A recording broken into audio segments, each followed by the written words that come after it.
ನುಡಿ ನಮನ ಕಾರ್ಯಕ್ರಮದಲ್ಲಿ ಭಾಗವಹಿಸಿರ್ತಕ್ಕಂಥ ವಿವಿಧ ಮಠಗಳ ಮಠಾಧೀಶರಾದಂಥ ಪೂಜ್ಯ ಸ್ವಾಮೀಜಿಯವರಲ್ಲಿ ಭಕ್ತಿಪೂರ್ವಕವಾಗಿ ನಮಸ್ಕರಿಸಿ, ವಿವಿಧ ಧರ್ಮಗಳ ಧರ್ಮಗುರುಗಳೇ, ಮಾಜಿ ಮುಖ್ಯಮಂತ್ರಿಗಳಾದಂಥ BS ಯಡಿಯೂರಪ್ಪ ಅವರೇ, ಮಾಜಿ ಮುಖ್ಯಮಂತ್ರಿಗಳು ಸಂಸದರು ಆದಂಥ ಶ್ರೀ ಜಗದೀಶ್ ಶೆಟ್ಟರ್ ಅವರೇ, ಮಾಜಿ ಮುಖ್ಯಮಂತ್ರಿಗಳು ಸಂಸದರು ಆದಂಥ ಶ್ರೀ ಬಸವರಾಜ ಬೊಮ್ಮಾಯಿ ಅವರೇ, ಈ ಸಮಾರಂಭದ ಅಧ್ಯಕ್ಷತೆ ವಹಿಸಿರ್ತಕ್ಕಂಥ ನಿವೃತ್ತ ನ್ಯಾಯಮೂರ್ತಿಗಳಾದಂಥ ಶ್ರೀ ಶಿವರಾಜ್ ಪಾಟೀಲ್ ಅವರೇ, ವಿಧಾನಸಭೆಯ ಸಭಾಧ್ಯಕ್ಷರಾದಂಥ UT ಖಾದರ್ ಅವರೇ,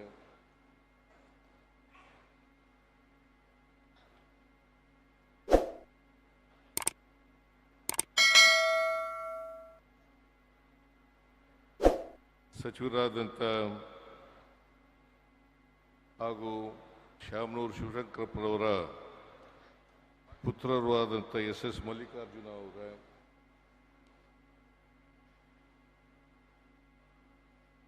ಶ್ರೀಮತಿ ಪ್ರಭಾ ಮಲ್ಲಿಕಾರ್ಜುನ ಅವರೇ, MB ಪಾಟೀಲ್ ಅವರೇ, ಸಚಿವರಾದಂಥ MB ಪಾಟೀಲ್ ಅವರೇ, ಸಚಿವರಾದಂಥ ಈಶ್ವರ್ ಖಂಡ್ರೆ ಅವರೇ, ಸಚಿವರಾದಂಥ ತಿಮ್ಮಾಪುರ್ ಅವರೇ,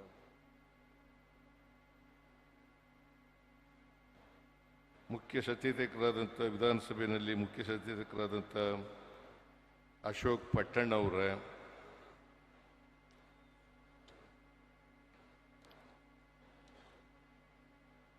ಎಲ್ಲ ಭಾಗವಹಿಸಿರ್ತಕ್ಕಂಥ ಮಾಜಿ ಸಚಿವರುಗಳೇ,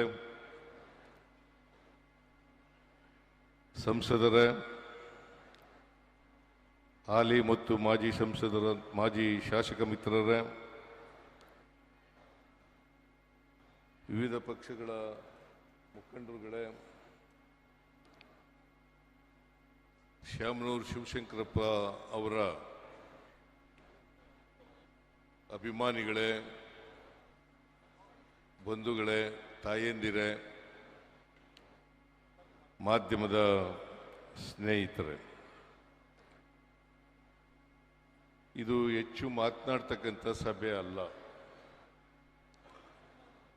ನಾನು ಬಹಳ ಸಂಕ್ಷಿಪ್ತವಾಗಿ ದಿವಂಗತ ಶಾಮನೂರು ಶಿವಶಂಕರಪ್ಪನವ್ರ ಬಗ್ಗೆ ಮಾತಾಡಲಿಕ್ಕೆ ಬಯಸ್ತೇನೆ. ಶಾಮನೂರು ಶಿವಶಂಕರಪ್ಪನವರು ದೇಶ ಕಂಡಂಥ ಒಬ್ಬ ಹಿರಿಯ ಶಾಸಕರಾಗಿದ್ದರು, ಮಾಜಿ ಮಂತ್ರಿಗಳಾಗಿದ್ದರು, ದಾವಣಗೆರೆ ನಗರಸಭೆಯ ಅಧ್ಯಕ್ಷರಾಗಿದ್ದರು ಮತ್ತು ಬಹಳ ದೀರ್ಘಕಾಲ ಬದುಕಿದ್ರು ಅಂತಕ್ಕಂಥದ್ದನ್ನು ಕೂಡ ಈ ಸಂದರ್ಭದಲ್ಲಿ ಸ್ಮರಿಸಿಕೊಳ್ಳಲಿಕ್ಕೆ ಬಯಸ್ತಾ ಇದ್ದೇನೆ. ನಾನು ಅವರ 95 ಅಲ್ಲ 95 94 95 ಆಗಿರ್ಬೇಕ್ರಿ, 31ರಲ್ಲಲ್ವಾ, 95ನೇ ವರ್ಷ ಈಗ.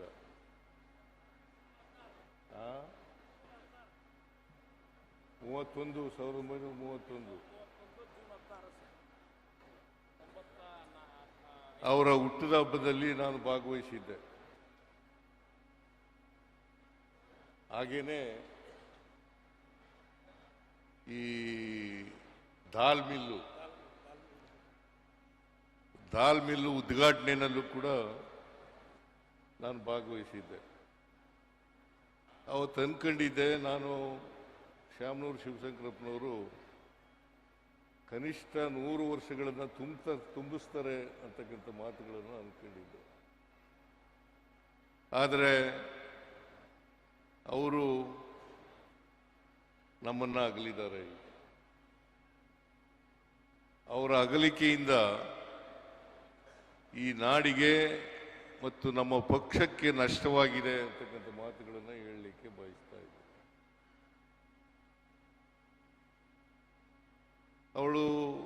ಅವರು ಬಹಳ ಕ್ರಿಯಾಶೀಲ ವ್ಯಕ್ತಿಯಾಗಿದ್ದಂಥವ್ರು. ಕೊನೆ ಗರಿಗೆವರೆಗೂ ಕೂಡ ಯಾವಾಗಲೂ ಕ್ರಿಯಾಶೀಲರಾಗಿರ್ತಿದ್ರು. ವ್ಯಾಪಾರ ಉದ್ದಿಮೆಯಲ್ಲಿ ಕಾರ್ಖಾನೆಗಳನ್ನು ಸ್ಥಾಪನೆ ಮಾಡೋದ್ರಲ್ಲಿ ಅವರು ಯಾವಾಗಲೂ ಕೂಡ ನಿರಂತರವಾಗಿ ಯೋಚನೆ ಮಾಡ್ತಾ ಇದ್ರು. ಆಮೇಲೆ ಬಹಳ ದೀರ್ಘಕಾಲ ಕಾಂಗ್ರೆಸ್ ಪಕ್ಷದ ಖಜಾಂಚಿಯಾಗಿದ್ದರು. ಆಮೇಲೆ ಬಹಳ ದೀರ್ಘಕಾಲ ವೀರಶೈವ ಮಹಾಸಭಾದ ರಾಷ್ಟ್ರಾಧ್ಯಕ್ಷರಾಗಿದ್ದರು. ನನಗೆ ಅವರು ವೀರಶೈವ ಮಹಾಸಭಾ ಅಧ್ಯಕ್ಷರಾಗಿದ್ದಾಗ ನನಗೆ ಒಂದು ಸನ್ಮಾನಕ್ಕೆ ಕರೆದರು. ನಾನು ಆ ಸನ್ಮಾನ ಕಾರ್ಯಕ್ರಮದಲ್ಲಿ ಭಾಗವಹಿಸಿದ್ದೆ. ಕಾರಣ ಯಾಕಪ್ಪ ಅಂತಂದ್ರೆ, ನಾನು ಅಕ್ಕ ಮಹಾದೇವಿಯವರ ಬಿಜಾಪುರದ ಕಾಲೇಜ್ ಇದೆಯಲ್ಲ, ಮಹಿಳಾ ಕಾಲೇಜು, ಅದಕ್ಕೆ ಅವರನ್ನು ಹೆಸರಿಟ್ಟು ನಾಮಕರಣ ಮಾಡಿದ್ದೆ. ಅದಕ್ಕಾಗಿ ನನಗೆ ಆ ಕಾರ್ಯಕ್ರಮಕ್ಕೆ ಕರೆದಿದ್ರು. ಆಮೇಲೆ ಬಸವಣ್ಣನವರ ಫೋಟೋವನ್ನು ಎಲ್ಲ ಸರ್ಕಾರಿ ಕಚೇರಿಗಳಲ್ಲಿ ಇಡ್ತಕ್ಕಂಥ ಕೆಲಸ ಮಾಡಿದ್ದೆ. ಹಾಗಾಗಿ ಈ ಎರಡೂ ಕಾರ್ಯಕ್ರಮಗಳ ಅಂಗವಾಗಿ ನನಗೆ ಸನ್ಮಾನ ಮಾಡೋಕ್ಕೆ ಕರೆದಿದ್ದರು. ಅವರ ಕಾಲದಲ್ಲಿ ಸನ್ಮಾನನೂ ಕೂಡ ಮಾಡಿದ್ರು ಅಂತಕ್ಕಂಥ ಮಾತುಗಳನ್ನು ಹೇಳಲಿಕ್ಕೆ ಬಯಸ್ತಾ ಇದ್ದೇನೆ. ಕಾರಣ ಯಾಕೆ ಈ ಮಾತುಗಳನ್ನು ಹೇಳ್ತಾ ಇದ್ದೀನಿ ಅಂತಂದರೆ, ಅವರು ಒಬ್ಬ ಜಾತ್ಯತೀತ ನಾಯಕ ಅಂತಕ್ಕಂಥ ಮಾತುಗಳನ್ನು ಹೇಳಲಿಕ್ಕೆ ಬಯಸ್ತಾ ಇದ್ದೇನೆ. ಅವರು ಗೆದ್ದಿದ್ದದ್ದು ದಾವಣಗೆರೆ ದಕ್ಷಿಣ,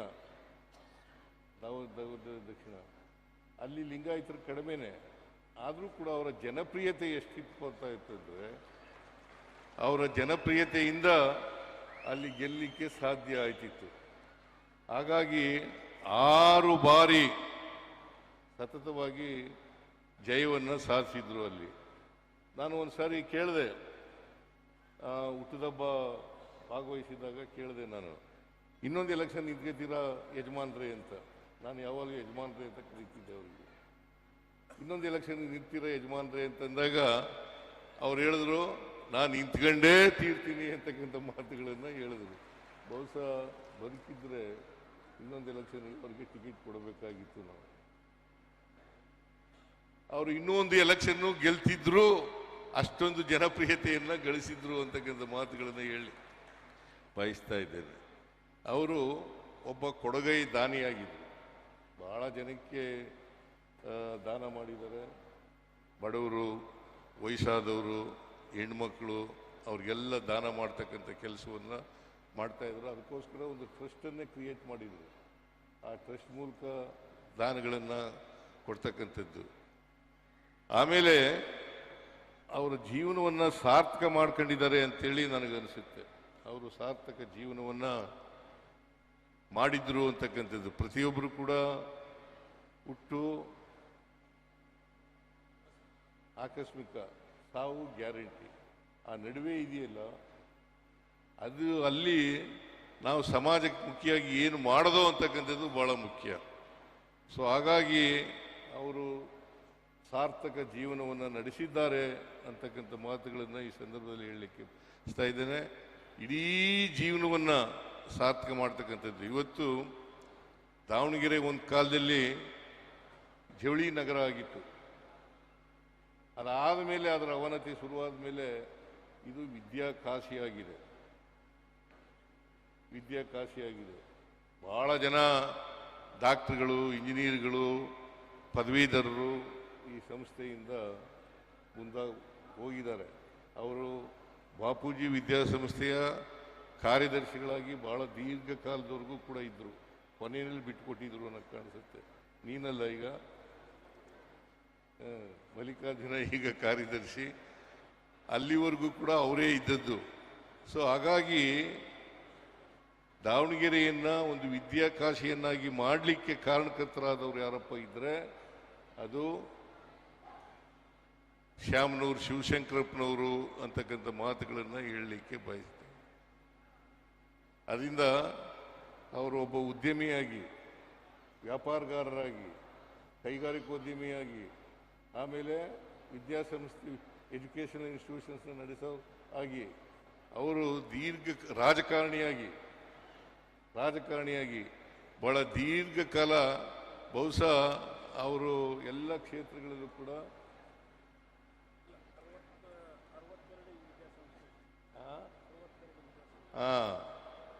62 ವಿದ್ಯಾಸಂಸ್ಥೆಗಳನ್ನು ಕಟ್ಟಿದ್ದಾರೆ ಅಂತಂದರೆ ಅದು ನಿಜಕ್ಕೂ ಆಶ್ಚರ್ಯ ಪಡಬೇಕಾಗಿರ್ತಕ್ಕಂಥ ವಿಚಾರ. ಅವ್ರಿಗೆ ಮನುಷ್ಯತ್ವ ಇತ್ತು, ಎಲ್ಲಕ್ಕಿಂತ ಭಾಳ ಮುಖ್ಯವಾಗಿ ಮನುಷ್ಯತ್ವ ಇತ್ತು. ಮನುಷ್ಯ ಪ್ರೇಮಿಯಾಗಿದ್ದರು. ಪ್ರತಿಯೊಬ್ಬರು ಕೂಡ ಮನುಷ್ಯ ಪ್ರೇಮಿಯಾಗಬೇಕು, ಮನುಷ್ಯರನ್ನು ಪ್ರೀತಿಸ್ತಕ್ಕಂಥ, ಗೌರವಿಸ್ತಕ್ಕಂಥ ಕೆಲಸವನ್ನು ಮಾಡಬೇಕು ಇತ್ತು. ಅದಕ್ಕಾಗಿ ಅವರು ಒಬ್ಬ ಅಜಾತ ಶತ್ರು. ಬಹುಶಃ ಎಲ್ಲ ಪಕ್ಷಗಳಲ್ಲೂ ಕೂಡ ಅವರ ಸ್ನೇಹಿತರುಗಳಿದ್ದಾರೆ. ಈಗ ಅವರ ಶಿವಗಣ ಆರಾಧನೆ ಸಮಾರಂಭದಲ್ಲಿ ಎಲ್ಲ ಪಕ್ಷದವರು ಕೂಡ ಇದ್ದಾರೆ. ಇದರ ಅರ್ಥ ಏನಪ್ಪ ಅಂತಂದರೆ ಅವರು ಎಲ್ಲ ಪಕ್ಷದವರು ಕೂಡ ಸ್ನೇಹದಿಂದ ಇರ್ತಾ ಇದ್ರು ಅಂತಕ್ಕಂಥದ್ದನ್ನು ಕಾಣಲಿಕ್ಕೆ ಸಾಧ್ಯ ಆಗ್ತಾ ಇದೆ. ಅದರಿಂದ ಅವರು ಒಬ್ಬರು ಅಜಾತ ಶತ್ರು ಆಗಿದ್ರು ಅಂತಕ್ಕಂಥ ಮಾತುಗಳನ್ನು ಹೇಳಲಿಕ್ಕೆ ಬಯಸ್ತಾ ಇದ್ದೇನೆ. ಸೊ ಅವರಂಥ ವ್ಯಕ್ತಿಯನ್ನು ನಮ್ಮ ಸಮಾಜಕ್ಕೆ ಕೊಟ್ಟಿದ್ದದ್ದು ಭಾಳ ಸಾರ್ಥಕ ಅಂತಕ್ಕಂಥ ಮಾತುಗಳನ್ನು ಹೇಳ್ತಾ ಅವರು ಸಾರ್ಥಕ ಜೀವನವನ್ನು ನಡೆಸಿದ್ದಾರೆ.